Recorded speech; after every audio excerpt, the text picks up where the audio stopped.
I was 67 years old when the doctor said those words. I don't remember exactly what he said, because my brain simply shut down. I know he moved his lips. I know there were graphs on a cold, bluish screen behind him. I know his hands gestured, trying to appear empathetic. But all I heard was a deep buzzing, as if I were underwater. Cancer. Aggressive, guarded prognosis. Those 3 words cut through the air like broken glass. I was alone in that room, truly alone. My children had grown up, built their lives in distant cities, with their own families and schedules too full to include a mother who always said everything was fine. My husband had died 3 years earlier, taking with him the only witness to who I truly was. And there, sitting in that faux leather chair that creaked with every movement, I realized something that hit me harder than the diagnosis. If I died tomorrow, no one would truly miss me. It wasn't self-pity. It was a cold, mathematical realization. I had spent decades taking care of everyone, being the perfect mother, the devoted wife, the reliable employee. But at some point, amidst all these versions of myself, the real person had disappeared. And now, death was knocking on the door of someone who didn't even exist anymore. The doctor's office smelled of hospital detergent and fear, that smell that clings to your throat and that you know you'll never forget. The doctor kept talking about protocols, chemotherapy, possibilities. I nodded, but my mind was elsewhere. I was remembering all the dreams I had shelved, the desire to write, which died when someone said writers didn't pay the bills, the passion for dance, which was traded for double work shifts, the trips that remained in old magazines on the coffee table. Every no, I said to myself now, echoed like an anticipated death sentence. I wasn't dying of cancer. I was dying of never having lived, and this realization struck me with a brutal clarity that made everything in the office clearer, more real, more painfully present. The stains on the ceiling, the ticking of the clock, the creaking of the chair, everything seemed to scream, "You wasted time." But something strange began to happen inside me. Anger. Not against the cancer, not against God or fate. I was angry at myself for being so cowardly, so small, so invisible. And that anger, I would later discover, would fuel everything that was to come. I left that doctor's office without crying. People probably expected tears, despair, maybe a frantic call to my children. But I did something different. I went home, sat on the sofa where my husband used to read the newspaper, and stared out the window until the sun completely set. I didn't call anyone. I didn't search anything on the internet. I just stayed there, feeling the weight of 67 years of half-lived existence. When darkness filled the room, I got up and turned on just a small light in the kitchen. I took an old notebook from a drawer, the kind of notebook you buy with good intentions and never use. And I started writing, not about the cancer, about everything I still wanted to do, everything I was afraid to do. Everything they told me was impossible, too late, ridiculous for someone my age. The list grew, and my hand trembled, not from fear, but from something I hadn't felt in so long, I almost didn't recognize it. Excitement. I was planning a life for the first time in decades, and that should seem absurd, considering there might not be a life left to plan. But at that moment, sitting in the dim light of my kitchen, I understood something that would change everything. If I was going to die, I wanted to die alive. What would you do if you discovered you'd never truly lived? Leave your answer in the comments below. Chemotherapy began 3 weeks later. They explained the process to me as if they were reading assembly instructions for a piece of furniture. First this, then that. Possible side effects include everything bad you can imagine. I listened to it all with a calmness that surprised even myself. Maybe it was shock, or maybe I simply wasn't afraid of anything anymore. When you've already lost your entire life without realizing it, what more can be taken from you? The first session was in a large room, full of reclining chairs where other people silently received their healing poisons, each in their own particular world of pain. I looked around and saw tired faces, some too young to be there, others too old to fight so hard. There was a woman in the chair next to mine. She must have been in her 50s, with short hair that had probably fallen out and grown back a few times. But what caught my attention wasn't that. It was the sparkle in her eyes. It seemed absurd, but she was radiant, as if she were in a spa and not in a chemotherapy room. She saw me looking and smiled. Not that polite smile of someone trying to be friendly. It was a real smile, the kind you feel comes from somewhere genuine deep inside. I don't usually strike up conversations with strangers. I've spent my whole life being polite, but distant, the kind of person who answers with monosyllables and retreats into their own world. But that day, with the needle entering my arm and the cold liquid beginning to invade my veins, something made me ask, "How do you make this seem so easy?" She laughed, a soft sound that didn't fit the place where we were. Easy?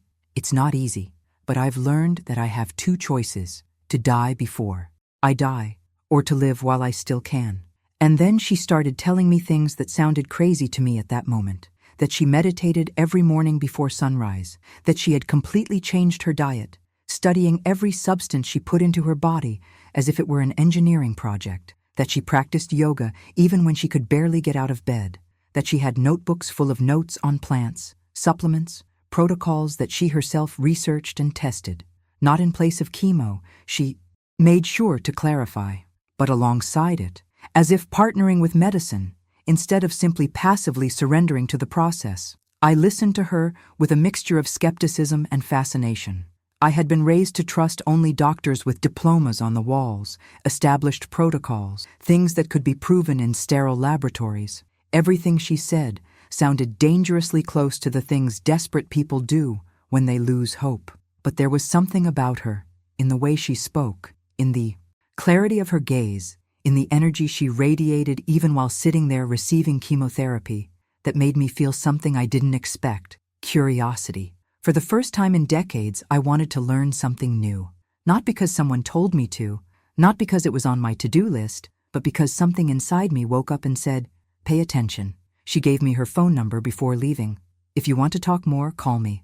I've learned that nobody should do this alone." I took the paper and put it in my bag, still unsure if I would actually use it.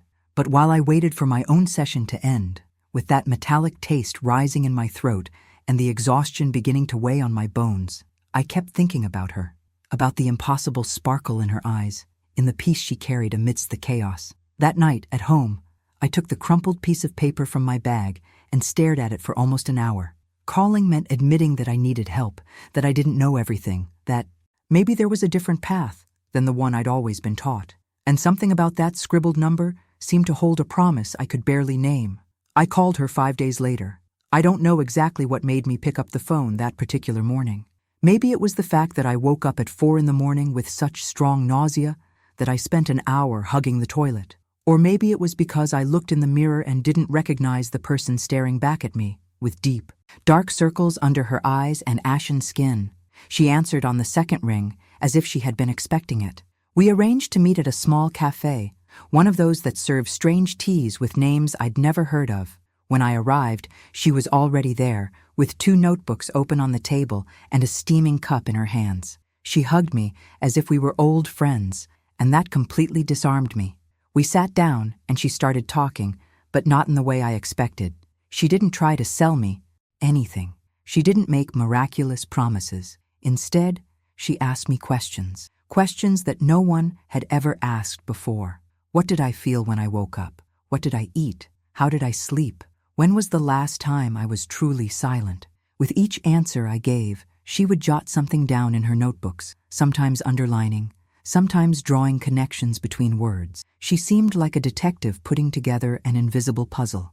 Then she said something that echoed in my head for days. "Your body is fighting a war, but you're giving ammunition to the enemy." I frowned. She explained that everything I put inside, every thought I entertained, every hour of sleep I lost, were choices, and accumulated choices created realities. She showed me research, studies she had printed out and highlighted with a pink marker. She talked about inflammation, about how chronic stress shuts down the immune system, about foods that act as medicine and others that act as silent poison. I listened, alternating between fascination and resistance. Part of me wanted to believe. Another part, the old and tired part, whispered that this was talk for privileged people, that I didn't have the time or energy for this kind of thing. But then she told me her own story, how she had been given a terminal diagnosis 3 years earlier, how the doctors gave her 6 months, how she decided that if she was going to die, She was going to die doing everything differently from what she had done her whole life. And here I was, 3 years later, alive and with clear test results. I left that cafe with a heavy backpack full of information and a strange feeling in my chest. Hope mixed with fear. Hope that maybe there was another way. Fear that it was too late, that my body was already too tired to respond. I got home and dumped everything she gave me onto the kitchen table. Food lists, meditation protocols, printed scientific articles, names of supplements I'd never heard of. I looked at that pile of paper and thought, where do I even begin? The answer came in the form of a simple and terrifying thought. You start by waking up differently tomorrow. I set my alarm for 5 in the morning. I don't remember the last time I woke up this early by choice. My whole life, I've woken up early out of obligation, to make breakfast for the children, to get to work before the boss. But never for myself, never to have a moment that was just mine. Before going to sleep, I looked out the bedroom window. The moon was almost full, hanging in the sky like a silent witness to all my failures and, perhaps, all my new beginnings. The alarm clock rang in the complete darkness of the following morning, and for the first time in 67 years, I didn't hit the snooze button. The first 3 months were the most brutal of my life, and mind you, I had already gone through childbirth, lost my husband, and worked 3 jobs at the same time. But this was different. It was as if my body was being disassembled and reassembled at the same time, and I wasn't sure if the pieces would ever fit back together. Chemotherapy was destroying me from the inside out. My hair started falling out in clumps in the shower, clogging the drain as physical proof of my fragility. I vomited until there was nothing left in my stomach, and then vomited bitter yellow bile. There were days when I could barely get out of bed to go to the bathroom. But every morning, even when every cell in my body begged to stay, in bed, I dragged this dying body out of the sheets at 5 in the morning. I sat on the cold living room floor, where I had set up a little corner with an old cushion and a candle that I never lit because I was afraid of forgetting and causing a fire. And I tried to meditate. The first few weeks were pathetic. I couldn't stay still for more than 30 seconds. My mind was a swarm of angry bees, worries about money, about upcoming exams, about the possibility of dying alone and being found days later by the neighbor complaining about the smell. But I went back every day, even when it seemed pointless, even when the voice in my head laughed at me and said it was nonsense for people with too much time on their hands. I started writing everything down in a notebook that stayed next to my pillow. Small observations about how I felt, about thoughts that appeared, about my body aching in new ways every day. And slowly, so slowly, I almost didn't notice, something began to change. It wasn't a miracle. It wasn't instant healing. It was more subtle. I was beginning to perceive a tiny space between thought and reaction, between pain and the panic of pain. It was as if for the first time in my life, I was watching my own mind work, instead of being hijacked by it. Food was another battle. I had been raised on rice, beans, meat, and soda. Food was comfort. It was memory. It was the only thing that still connected me to my mother, who died 20 years ago. And suddenly, I was throwing it all away and learning to eat things I could barely pronounce. Kale, turmeric, quinoa, kombucha. Each bite was an act of faith or despair. I never knew for sure which was which. My children called amidst this chaos. The oldest asked how I was doing, but didn't wait for a real answer. He spoke quickly about his work, about his grandchildren growing up, about the bills that were piling up. He ended the call, telling me to take care of myself, as if it were a simple task, like changing a burnt-out light bulb. I hung up the phone and cried for the first time in weeks, not out of self-pity, out of anger. Anger at having raised people who didn't know how to see me, at having been so available that I became invisible, at having given so much that they never learned to give back. But then I dried my tears and went back to my routine, because this journey wasn't about them. Perhaps for the first time in my life, something was just about me. The 6th month arrived with the checkup. I sat in the same room, in the same office that smelled of fear disguised as detergent. The doctor came in with the folder and that neutral face that doctors learn to make in medical school. He opened the results and remained silent for far too long. My heart was beating so fast I was sure he could hear it. Then he looked up and said 2 words I never thought I'd hear. Answering well. 18 months after the diagnosis, the doctor used the word I was terrified to believe. Remission. Complete. He flipped through the tests as if searching for something he was sure was there, but simply couldn't find. The spots had disappeared. The markers were normal. He shook his head slowly and said it was rare, very rare, especially considering the stage I was at. He used the word miracle with that clinical tone of someone who doesn't believe in miracles but has no other explanation. I left that office and drove to an empty parking lot. I turned off the car and sat there for a whole hour, just breathing. I didn't cry with relief. I didn't celebrate.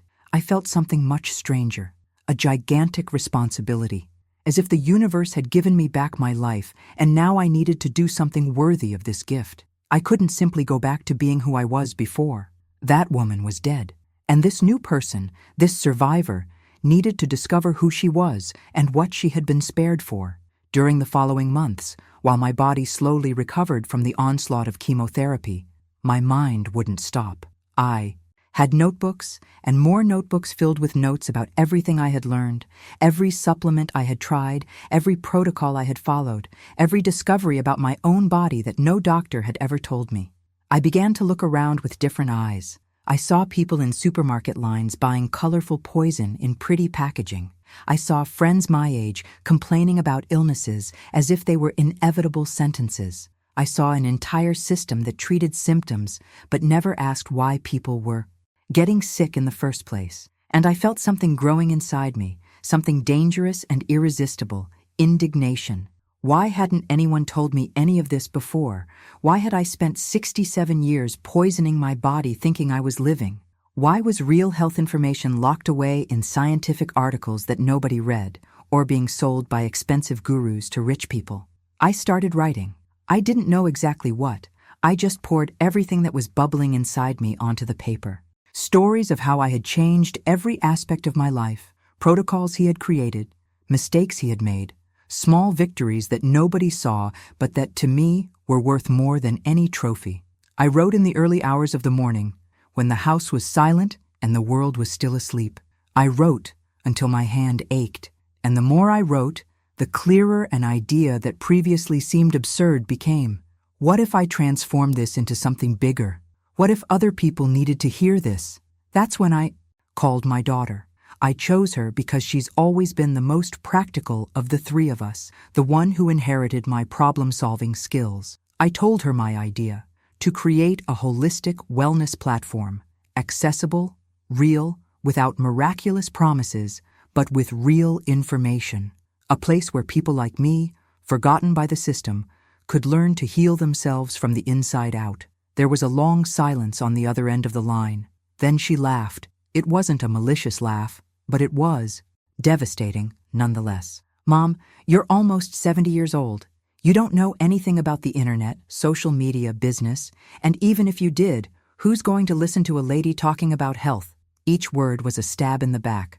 But what hurt me most wasn't the laugh. It was the surprise in her voice, as if the idea that I could create something new was fundamentally impossible. As if my useful life had expired on my 50th birthday and now I was just taking up space. I hung up the phone and stared at the kitchen wall. There was a crack there that I had never noticed before. I grabbed a yellow Post-it note and wrote, 69 years old, 0 experience, no support. I stuck it on the refrigerator and stared at it for a long time, feeling the weight of each word settle into my bones. I spent 2 weeks staring at that Post-it note on the refrigerator. 2 weeks where my daughter's voice echoed in my head like a broken record. Who's going to listen to a lady? Who's going to listen to a lady? Who's going to listen to a lady? There were days when I agreed with her. I looked in the mirror and saw a 69-year-old woman with deep wrinkles around her eyes, hands stained by time, a body that had survived cancer but still carried the scars. What was I thinking? Starting a business? Me, who barely knew how to text on my cell phone without pressing the wrong button? But there were other days when I woke up at 5 in the morning with a sharp clarity. If not now, when? If not me, who? I started researching. I spent hours in the public library because internet at home was expensive and slow. I wrote everything down in notebooks: how to create a website, what social media was, how people sold knowledge online. Each new term was like learning a foreign language: algorithm, engagement, sales funnel, words that seemed from another planet. I watched YouTube videos of young people in their 20s teaching how to build digital businesses. They spoke fast, used slang I didn't understand, and made everything seem so easy. But I would go back, watch again, pause, take notes, and try to translate that world into something that made sense in my reality. It was around that time that I tried to present my idea to other people: a cousin who worked in marketing, 2 friends from my time as a secretary, a bank manager where I tried to get a small loan. The responses ranged from pity to condescension. How lovely that you have a new hobby. Maybe it would be better to enjoy your retirement and rest. You've suffered so much already. This type of business needs a large investment, experience, technical knowledge. The bank manager was the most direct. Madam, digital businesses are for young people. The wellness market is saturated, and with all due respect, your age doesn't inspire credibility in this segment. It does inspire credibility. Those words kept burning, as if having survived 70 years, raised 3 children, buried a husband, overcome terminal cancer, wasn't enough credibility. As if the wrinkles on my face were signs of incompetence and not medals of battles won. I left that bank with the loan denied and a rage in my chest that was starting to become familiar. It was fuel, pure gasoline for a fire that no one else could see, but that was consuming everything inside me. I arrived home and did something that terrified me. I opened my savings account, $47,000, everything I had managed to save in a lifetime of work. It was for emergencies, so I wouldn't be a burden to my children when I was too old to take care of myself, to have dignity in my final years. I stared at that number for hours. I calculated how long it would last if I simply continued living as I was. 5 years, maybe 6 if I was very careful. 6 years of safe, predictable, invisible existence. Or I could bet everything on something that would probably fail. On a crazy idea from an old woman that nobody took seriously. The chances of it going wrong were enormous. The chances of losing everything were real. But then I remembered something. I had already died once. I had already looked into the abyss and back. What else could scare me? Bankruptcy? Humiliation?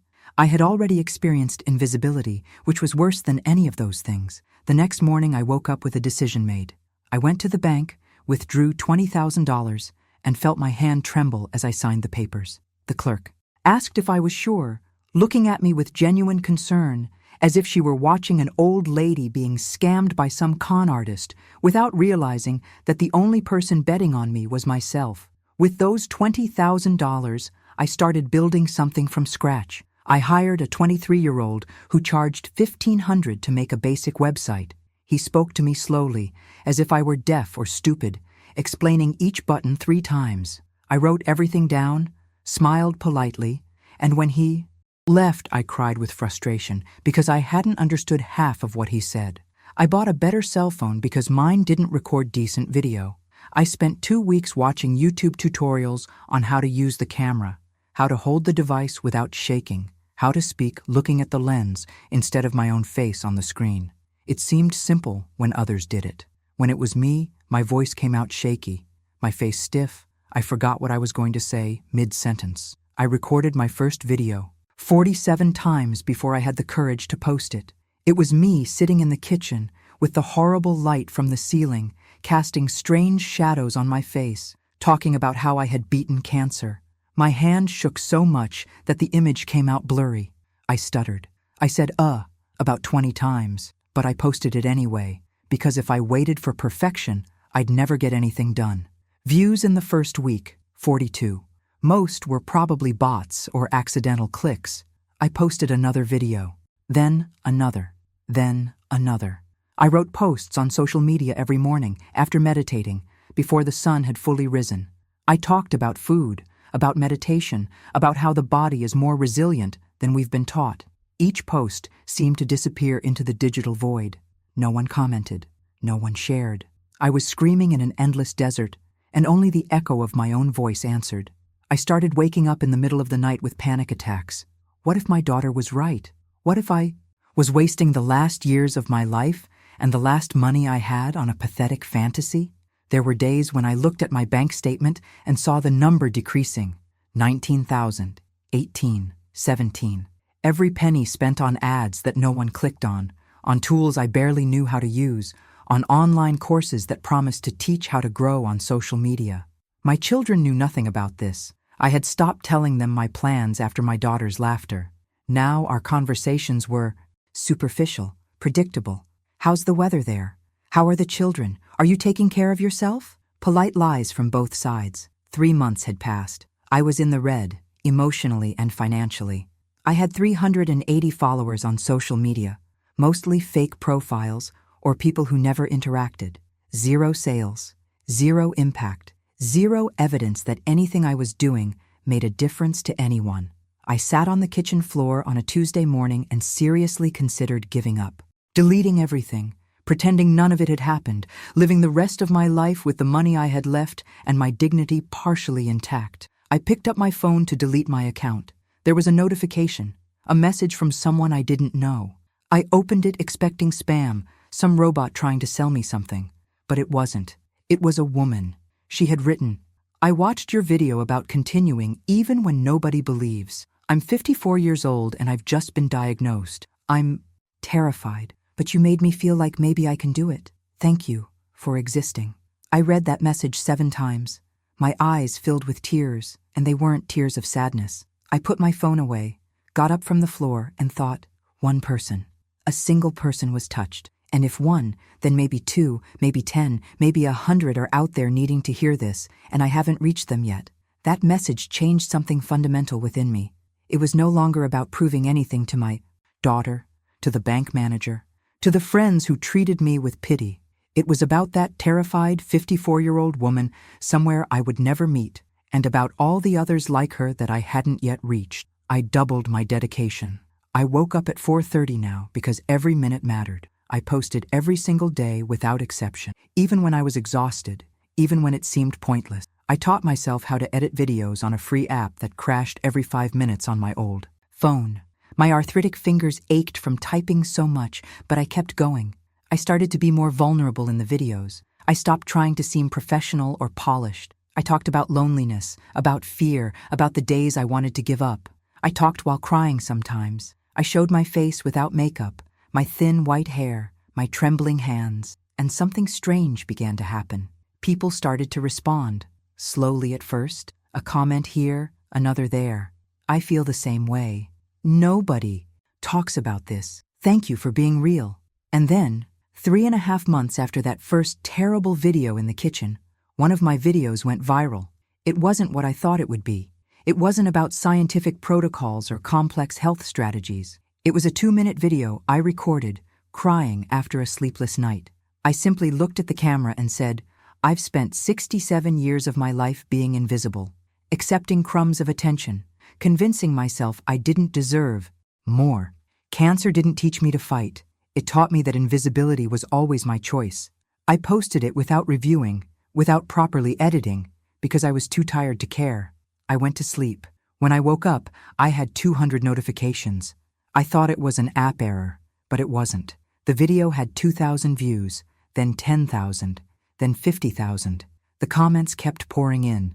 Women my age, older, younger, all saying the same thing with different words. "You are me." I thought, only I felt this way. Thank you for making me feel less alone. In 48 hours, the video had 2 million views. My inbox exploded.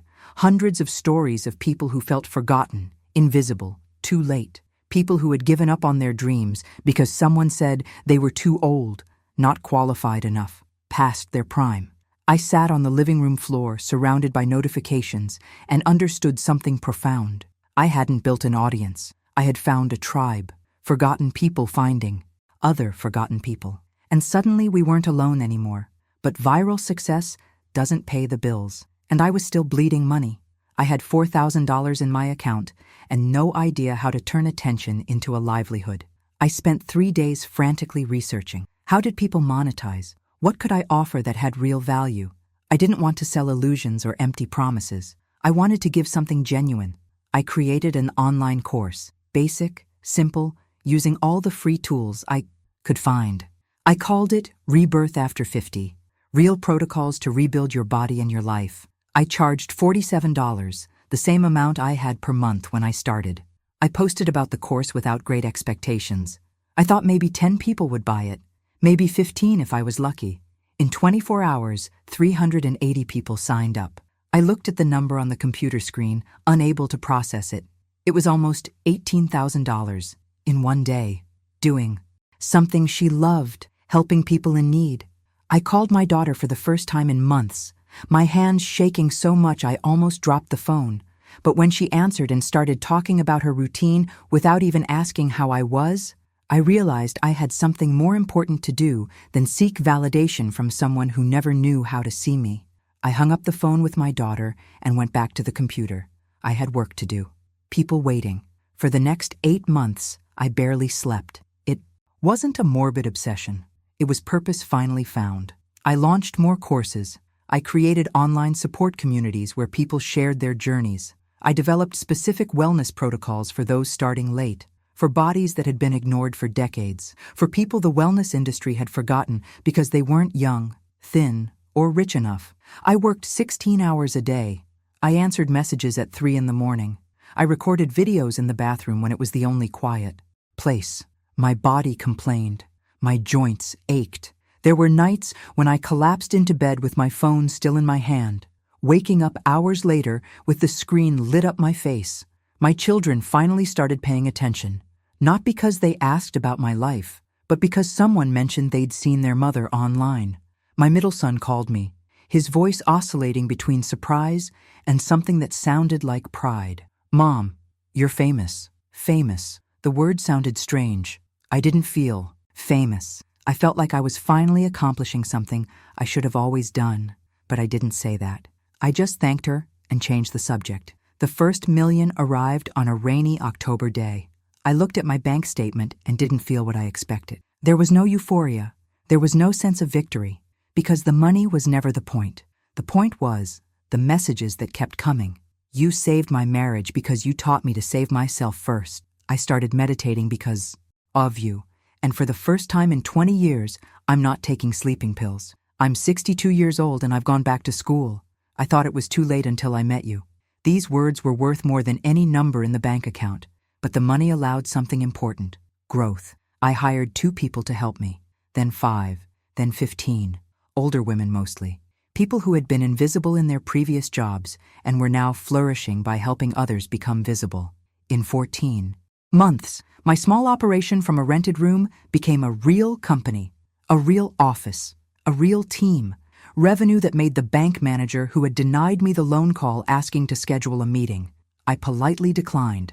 Some doors, once closed, need to stay closed. Magazines started asking for interviews. They wanted the story of the woman who beat cancer and built an empire. I refused most, not because I was modest, but because every hour I spent talking about myself was an hour I wasn't serving my community, and they still needed me.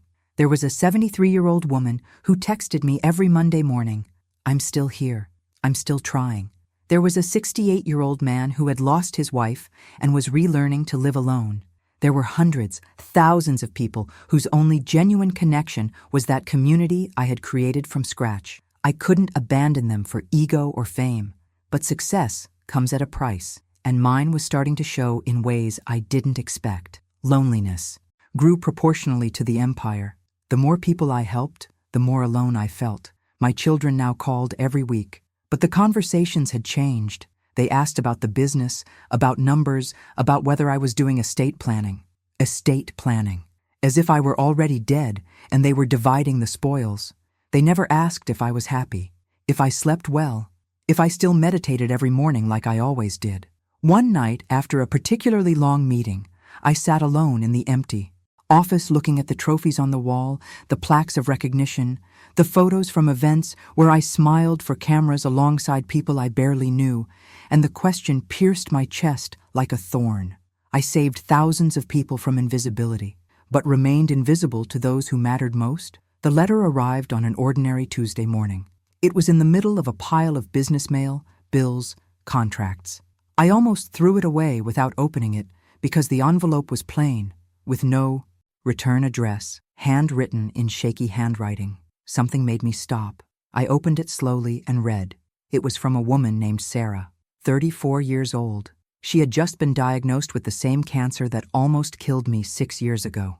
She wrote, "I found your videos at 3 a.m. when I was on the bathroom floor having a panic attack. I thought my life was over, that everything I had built, everything I had dreamed of, had been stolen from me at 34. But you were there on my phone screen, saying that you started at 67. That invisibility is a choice. That rebirth has no expiration date. I don't know if I'll survive. The doctors aren't optimistic, but I know that if I survive, I'll truly live this time, because you taught me that starting over doesn't need permission. Thank you for existing when I needed you most." I sat on the floor of my large, modern office, with its beautiful view and expensive furniture, and cried like I hadn't cried since. The day of my diagnosis, not from sadness, from something bigger that I couldn't name. Understanding, perhaps, or acceptance. I spent the following weeks thinking about that letter, about Sarah and all the other Sarahs I would never know, about how my pain had become a bridge to other people's pain, about how the worst moment of my life had generated the best. I began to reassess everything, the empire I built, the people I employed, the millions I made. None of it meant what I thought it meant. It wasn't about business success. It was about something infinitely simpler and more complex: human connection. I had spent 67 years disconnected from myself, and the last 6 years reconnecting thousands of people with themselves. The legacy wasn't in the numbers. It was in the lives that would continue to change long after I was no longer here. I arranged a dinner with my 3 children. I didn't say why. I just asked them to come. They showed up curious, perhaps worried. We sat in a simple restaurant, the kind of place I used to frequent before I had money. I looked at their faces, older now, marked by the very battles I had never really asked about. And he said something he'd needed to say for years. "I love you, but I built my life hoping you would see me, and that was unfair. To you and to me." There was an awkward silence. My daughter, the one who had laughed at my idea, cleared her throat. "Mom, I raised my hand. "You don't need to say anything. I just need you to know that I'm at peace, finally. Not because you've changed, but because I've changed." I went home alone that night, but the solitude tasted different. It wasn't abandonment anymore. It was a choice, freedom. In the following months, something began to happen. My children started calling not to talk about business, but to ask real questions, small ones at first. How do you manage to wake up motivated every day? Are you still afraid? How did you decide it was worth trying? Short, hesitant, but real conversations. I don't know if it was genuine pride or if they had finally understood that they almost lost me and wasted the chance to get to know me. Maybe I'll never know. And I learned that it's okay not to know. Some questions don't need answers. Some wounds don't need to heal completely. Today, I am 73 years old. My body is tired in new ways. I wake up with aches and pains I didn't have before. I sometimes forget words mid-sentence, but my soul, for the first time in 7 decades, is whole. I look out the office window every morning before sunrise while the world is still asleep, and I think of Sarah and the thousands like her who are waking up somewhere now, scared, lost, thinking it's too late, and I whisper to the universe, it's not too late. It was never too late, and if I managed it at 67, imagine what you can do. There's a question I always get asked. When did you know it was going to work out? The truth is, I never knew. Not the day the eyes. First video went viral. Not the day I made my first million. Not now, with a company that employs 47 people and touches the lives of thousands every day. Because success was never about numbers. It was about waking up every morning and choosing again not to disappear. And that choice has no expiration date. Yesterday I received a message from an 81-year-old woman. She wrote that she was learning to use a computer for the first time because she wanted to be part of the community. 81 years old and still starting out, still choosing visibility, still refusing to accept that the game is over. I read that message and smiled because I understood something fundamental. I didn't build a wellness empire. I built a legacy of sacred stubbornness, of people who refused to die before their time. And time, I discovered, isn't measured in years. It's measured in how many times you're willing to start over. Some people die at 30 because they stop starting. Some people are alive at 90 because they never stop. Sometimes I look back and try to pinpoint the exact moment when everything changed. Was it in the doctor's office when I received the diagnosis? Was it in the kitchen when I decided I was going to die alive? Was it at the cafe with that radiant woman? Was it when I spent my savings? Was it when I posted that video crying? The truth is, it wasn't any of those moments, and it was all of them. Change isn't an event. It's accumulation. 1,000 small, invisible choices that one day become a completely different person. 1,000 mornings waking up when my body begged me to keep sleeping. 1,000 times saying yes to myself when the whole world said no. 1,000 moments of pure terror pushed aside because on the other side of fear was something I needed more than security: purpose. My children asked me the other day what I'm going to do when I decide to stop. I looked at them, not understanding the question. Stop what? Living? Because this isn't work. It's breathing. It's the reason I wake up. It's the answer to the question I've spent 67 years avoiding. Why am I here?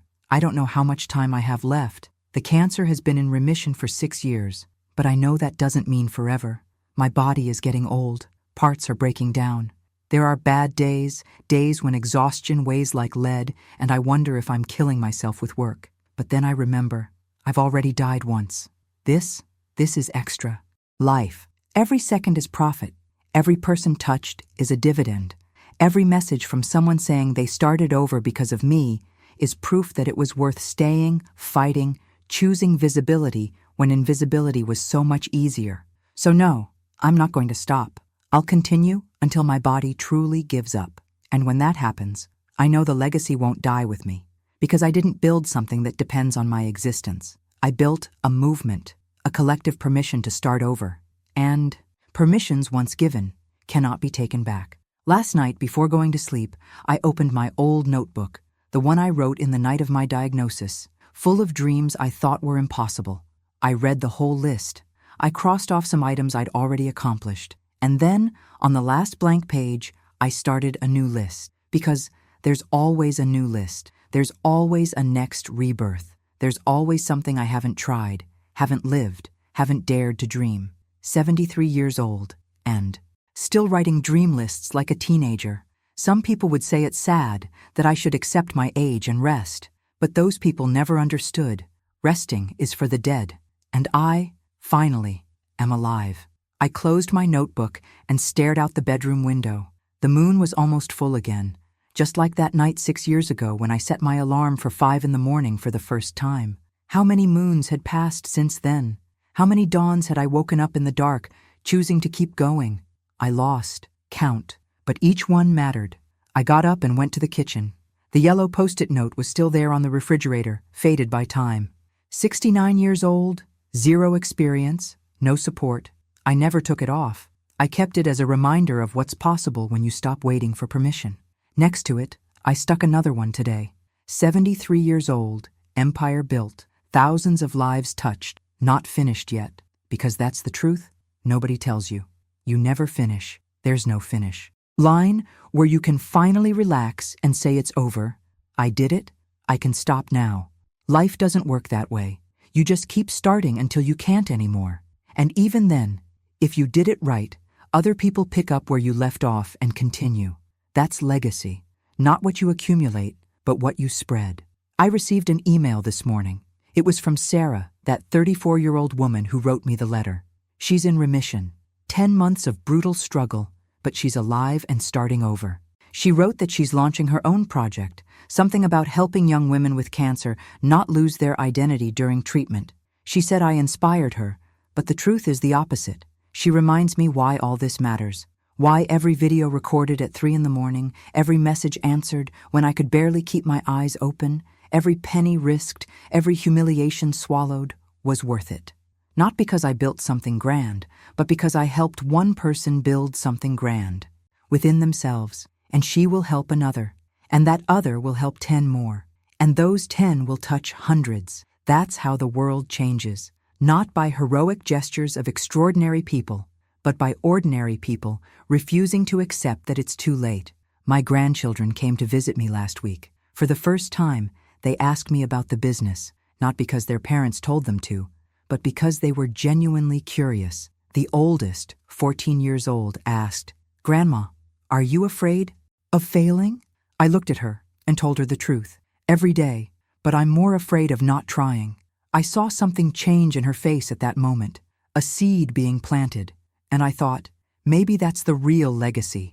Not the company, not the money, not the numbers, but showing a 14-year-old girl that fear is no reason to stop, that age is no excuse, that starting over is a verb you can conjugate until your last breath. This morning, meditating in the same corner of the room where I began, this journey, I felt something different. It wasn't peace exactly. It was more like completeness, not in the sense of being ready to end, but in the sense of finally being whole. All the parts of me that I spent decades hiding, denying, suffocating, finally integrated into a person I recognize and, for the first time, respect. There's a phrase I repeat to myself every morning now, my own version of a prayer. I didn't waste today. It doesn't matter what happens, whether I made money or lost.